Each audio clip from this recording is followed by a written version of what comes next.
Hey everybody, good morning. It looks like my video didn't play. Okay, but it looks like we're live. Let me see. Let me wait for everyone to jump on this morning. You know what? I'm going to go out and come back in. Ooh. Okay, good morning. All right, let's see. I think everyone can see me live. Does everyone look good? Chantal, Michelle, Paul, Sandy. I thought I'd missed the rapture there for a second. Good morning, it's Lisa Copeland, and today is Friday, November 9th. It's a great Friday, a little dreary here in Austin, Texas. I think it rained all night long. The rain kept me up for sure. Laura and Trendy and Michael and my dear friend Anthony, how is everybody this morning? Well, first, I want to give a shout out to a good friend of mine.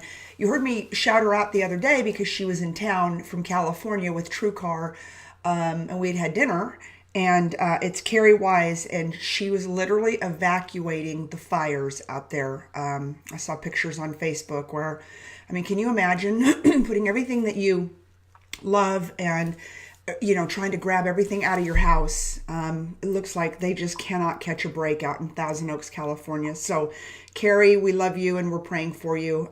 She was on the show the other day, and I just can't imagine what they're going through out there. So, love and prayers. Good morning, Trendy and Sandy and Laura and Lisa and Sean and Michelle and the other Lisa and Chris Walsh. How are you?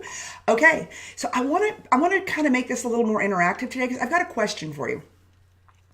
What comes first? Curiosity or imagination? And I'm going somewhere with this, except I'm struggling with it on, I'm heading to Vegas to speak, and I'm kind of struggling on the order and how we process things and how we take a big idea. Does the big idea, David Cribbs, hello, my friend, does the big idea come from because we're curious first? Or is it because we're imagining the possibilities of what could come from that big idea? Does that make sense? Anthony says imagination. I wish that there would be a day that I was not such a deep thinker. See, Anthony, I agree with you, I think, on imagination, but don't you have to be curious first? Don't you have to think, well, the curiosity comes from the what if. And I think the imagination is, once you've come up with the what if, I think then you imagine the possibilities. Or am I overthinking this thing? You guys help me out. I need you. Natalie says she feels like they're different. Good morning, Nigel. Sandy says, I'm thinking curiosity. If I wasn't curious, how could I possibly imagine anything? See, Sandy, that's what I think too. And do you think as adults, do you think that people don't have big ideas, big dreams, a lot of things because we've lost that curiosity? That we have lost thinking about what is possible, and we just go through life like the status quo, like through robots. We're not curious about new things, about new people, about new cultures, about new businesses. We just stay in the zone, right? Because we're afraid not to. So then if you stay in the zone, how do you imagine what the possibilities are?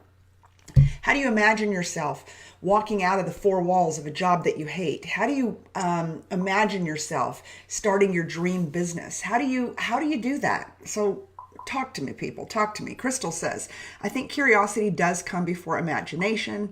And Heather says, I imagine what it could be, then get curious about how it could work. See, I'm telling you guys, depending on how you think, everybody here's right.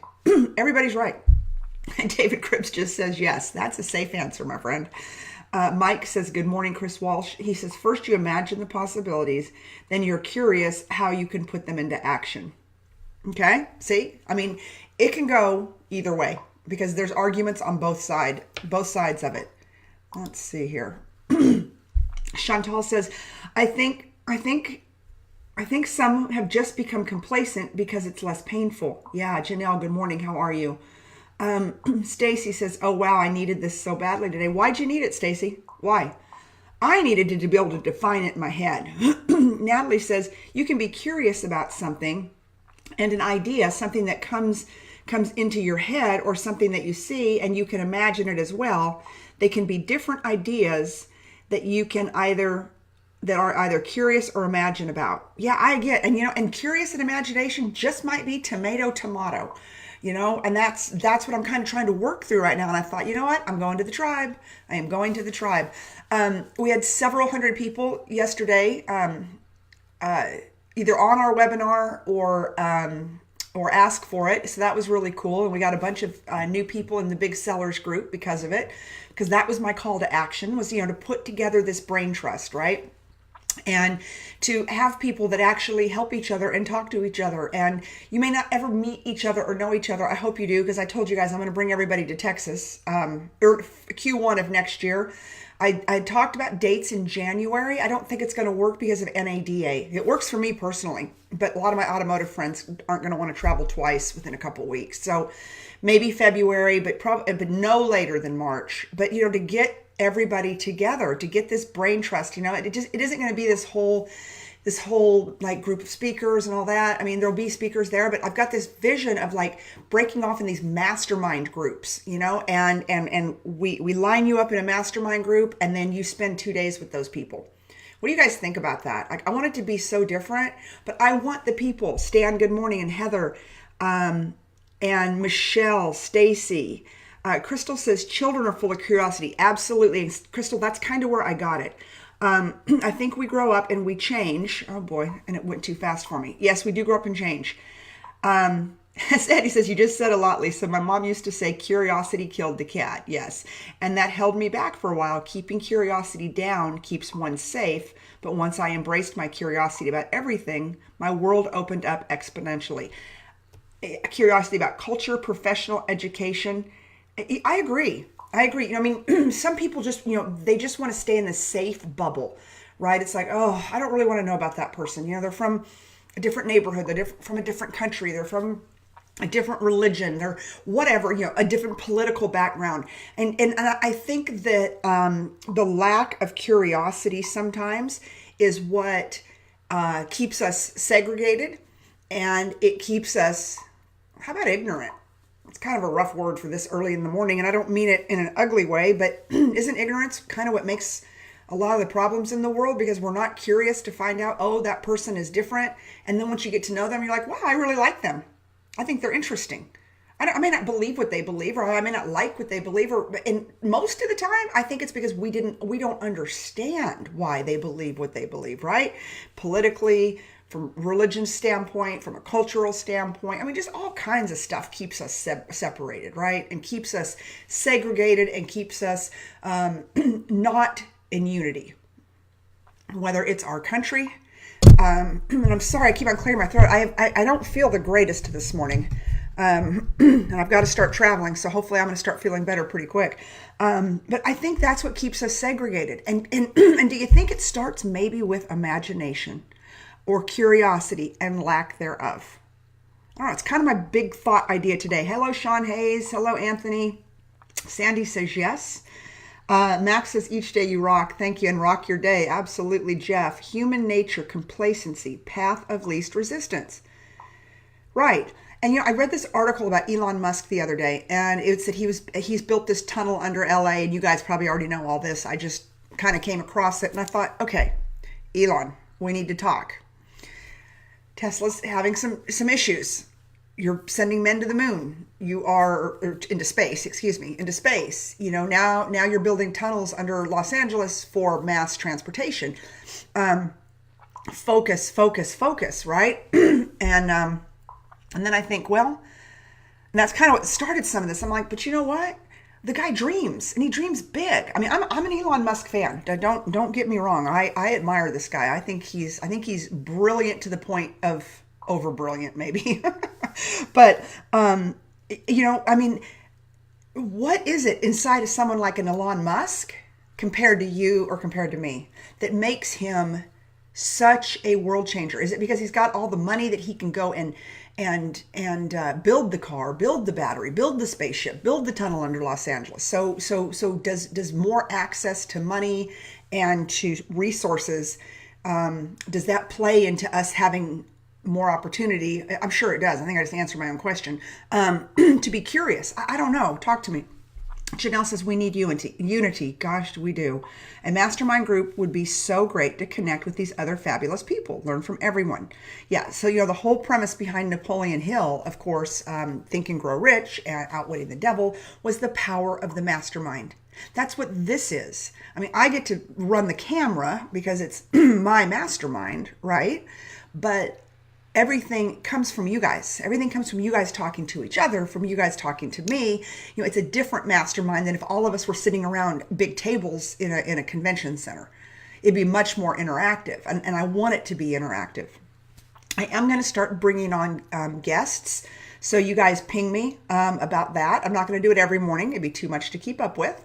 But you guys send me a message if, you know what we talk about. If you've got something great to say that's encouraging, that you could get, and be on the show for 5 minutes in the morning, I'd love to start lining some of that up. Anthony, you are such a good moderator. He says Farik Renee Farrick is in the house. I'm not going to hit the last name because I'll mess it up. Shout out to McGrath City Hyundai. Okay. Do you know that Hyundai was my first job in the automotive industry? Excuse me. It wasn't my first job. It was Chevrolet. But Hyundai, I opened the first Hyundai store in the U.S. in San Jose, California in 1980 something. And I'm not going to tell you what year because that'll really date me. Michelle, I would love to come on your show. Yay. Okay. So I'm only going to do it a couple times a week because I don't want to get into having to schedule people. It's too early in the morning. But send me a direct message and I'm going to have my team put together some sort of grid. And then I have to figure out how to bring you on the show with this technology. Like yesterday, full transparency, yesterday, I wanted to I was beside myself trying to run this webinar by myself. Shelly and Kendrick, she's so awesome. And, she's like, Lisa, do this, do this, do this, because Mac is just so different from me and, and running all the comments and stuff. And so, I'm not a big lover of technology. I'm a lover of people. And the only way that I can connect with all these people is through technology.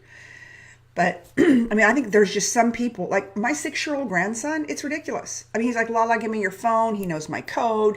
He knows how to download whatever games he wants to play. He knows more than I have ever thought about knowing. And he's 6. It's crazy.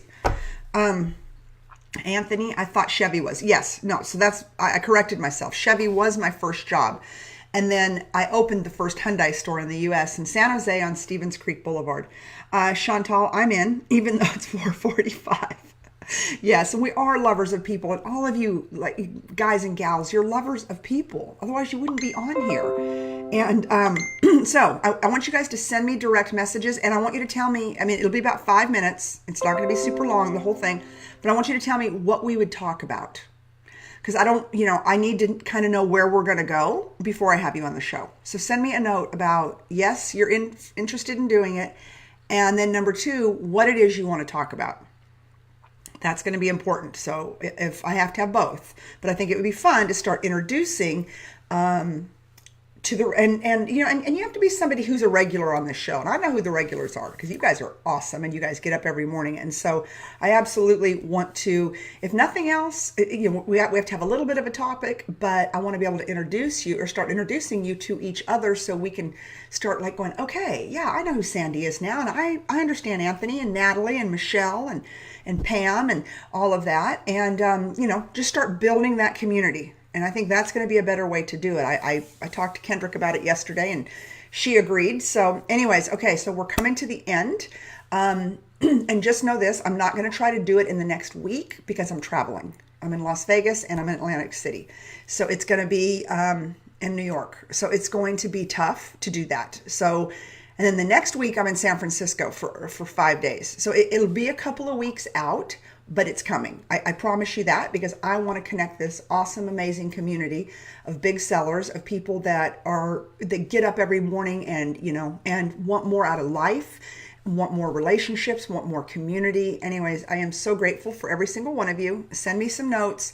I'll be working through a schedule. I'm thinking like on Tuesdays and Thursdays, something like that. It'll have to be something that it's a regular time slot, a couple times a week. So, I know that there's got to be plenty of people out there that want to introduce themselves to the tribe, and I want to be able to facilitate that because I love you guys and I think you are fantastic. So have a great day and go be fierce. Bye-bye.